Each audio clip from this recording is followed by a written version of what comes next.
आइए जानते हैं कि शिव जी का क्रोध शुक्राचार्य पर क्यों।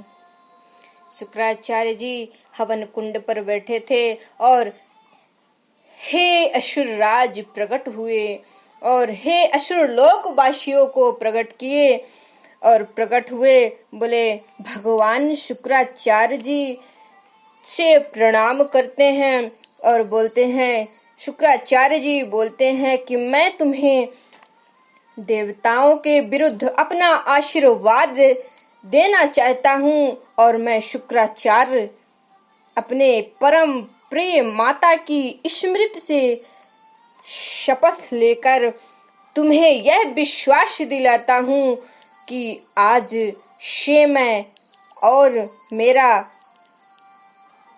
दरबार अवश्य असुरों का है और सदा ही असुरों का ही रहेगा, असुरों के काम आएगा।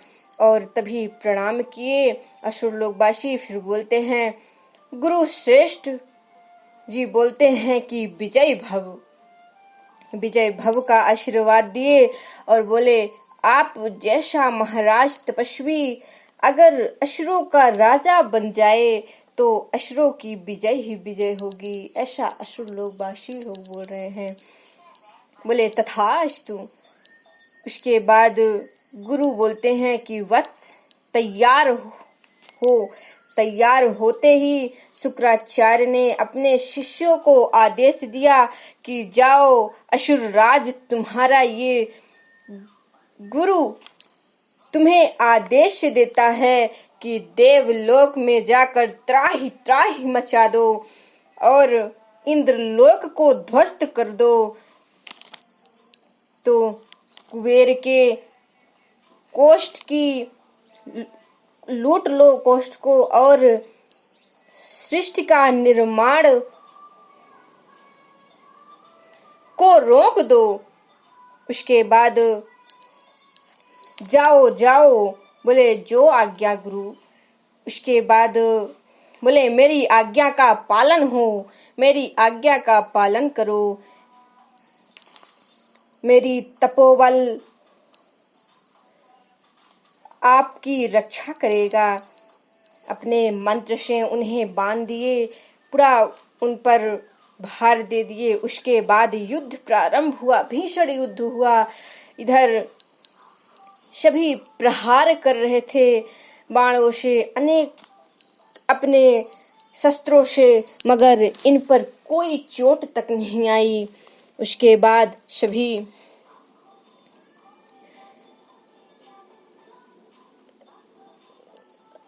बाण छोड़ना प्रारंभ कर दिए और ये असुर लोग बासी हंसने लगे।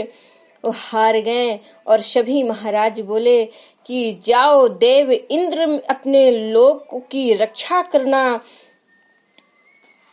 देवलोक इंद्र में समर्थन हो तो जाओ अपने देवलोक की रक्षा सुरक्षा करो। आक्रमण आक्रमण सभी करने लगे। आक्रमण हुआ। उसके बाद जब हार गए तो प्रभु श्री शिव शंकर जी के पास गए। बोले रक्षा करो प्रभु, रक्षा करो, त्राहि माम रक्षा करो, सब अनर्थ हो गया, रक्षा करो प्रभु, रक्षा करो। शिव जी तपस्या में विलीन थे। उसके बाद शिव जी और मुनि जी आए, प्रणाम किए। ब्रह्मदेव जी आए, प्रणाम किए और बोले कि शिव जी बोले कि क्या हुआ आज इतना शिवलोक पर, इतना भक्तों पर हाहाकार क्यों मचा हुआ है। बोले हे देवाधिदेव, असुरों को रोकिए, नहीं सब अनर्थ हो जाएगा। बोले आज देवताओं के मुखमंडल में इतनी चिंताएं कि घटाएं क्यों दिखाई दे रही है। अकस्मात असुरों की ऐसी शक्ति प्रदान हो गई है प्रभु, ऐसी शक्ति प्रदान हो गई है कि उनके आक्रमणों को रोकना देवताओं के बस में भी नहीं है। बोले किसने प्रदान की शक्ति ये?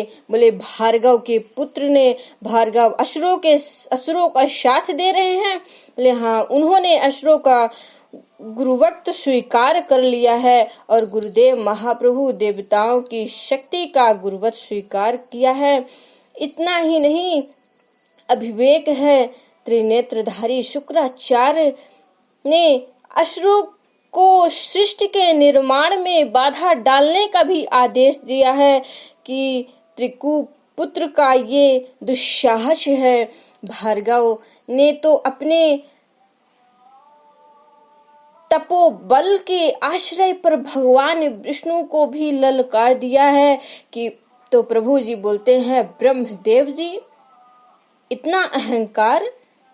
शिव जी ने कहा कि लोग इतने अंधे हो गए हैं कि प्रभु की लीला भी उन्हें दिखाई नहीं दे रही है।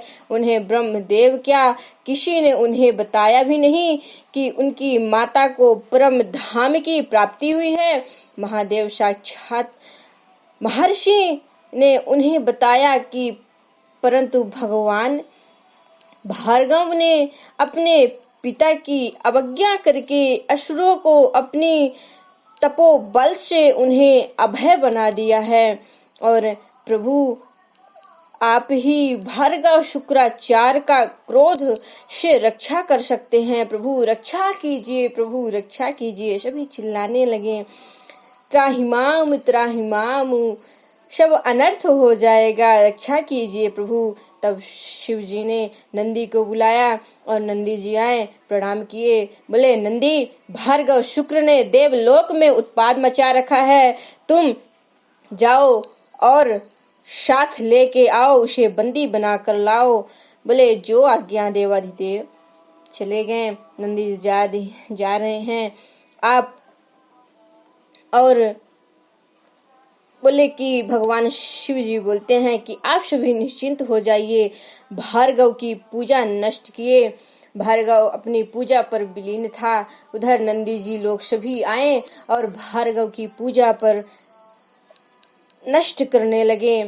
उसके हवन कुंड पर अनेक प्रकार से कार्य करने लगे और यज्ञ को ध्वस्त कर दिए। बोले यज्ञ को ध्वस्त कर दो। ध्वस्त कर दिए कि बोले भार्गव ने बोलता है कि किसने मेरा यज्ञ ध्वस्त किया है? बोले मैंने भार्गव, मैंने किया है। बोले नंदी? बोले हाँ मैं नंदी। नंदी मैंने तेरा क्रोध पर अंकुश लगाई है। भार्गव? बोले भार्गव पर अंकुश लगाया है तूने? मेरा यज्ञ ध्वस्त करता है और मुझे भी क्रोध पर अंकुश लगाने को बोलता है। यज्ञ तो ध्वस्त कर लिया है, यज्ञ कर नाम से लड़ाई करने आया है। तो बोले हे भार्गव, और अपने असुर शक्तियों का निर्माण करके आज देव शिव को तुमने रुष्ट किया है, क्रोध दिलाया है उन्हें। अतः उन्होंने मुझे आपको बंदी बनाने के लिए बोला है और बंदी बना के ले जाने के लिए बोला है। बोला तू मुझे बंदी बनाएगा? मुझे कोई बंदी नहीं बना सकता है। तो नंदी ने बोला, नंदी से बोलते हैं तो बोला कि तुमने मेरा यज्ञ भी नष्ट किया है और बंदी बनाने के लिए बोल रहा है। यज्ञ बल नहीं, मैं भार्गव शुक्राचार्य हूँ, शुक्र हूँ, तुम्हें आदेश देता हूँ। बोले नहीं, तुम यहाँ से चलो। बोले कि भार्गव जी बोलते हैं कि तुम यहाँ से चले जाओ, नहीं तुम्हें मैं बंदी बनाकर भोलेनाथ के शिव शंकर को भेंट करा दूंगा। बोले आप नहीं चलेंगे तो मुझे विवश होकर तुम्हारी विवशता मुझे कोई भारी नहीं पड़ेगी। शुक्राचार्य जी बोलते हैं कोई भारी नहीं पड़ सकती है। बोले अपने दैत्यों को बोलता है बंदी कि सभी इन्हें बंदी बना लो। बंदी बनाने के लिए चल दिए तो अपने मंत्रों से उन्हें दूर करने लगा और दूर करते करते शिव शंकर जी के पास भेज दिया। उन्होंने शोर मचाने लगे कि प्रभु रक्षा करो, प्रभु रक्षा करो। त्राहि माम, रक्षा करो प्रभु। तो भार्गव अपने वहां पर बैठा था। शिव शंकर जी ने देख लिया। शिव शंकर जी बड़े क्रोधित पर होकर बड़ा स्वरूप धारण किए, बड़े स्वरूप पर आ गए और सभी ने प्रणाम किया कि त्रिनेत्र से भार्गव को और उनके सभी असुरों को ध्वस्त कर दिए।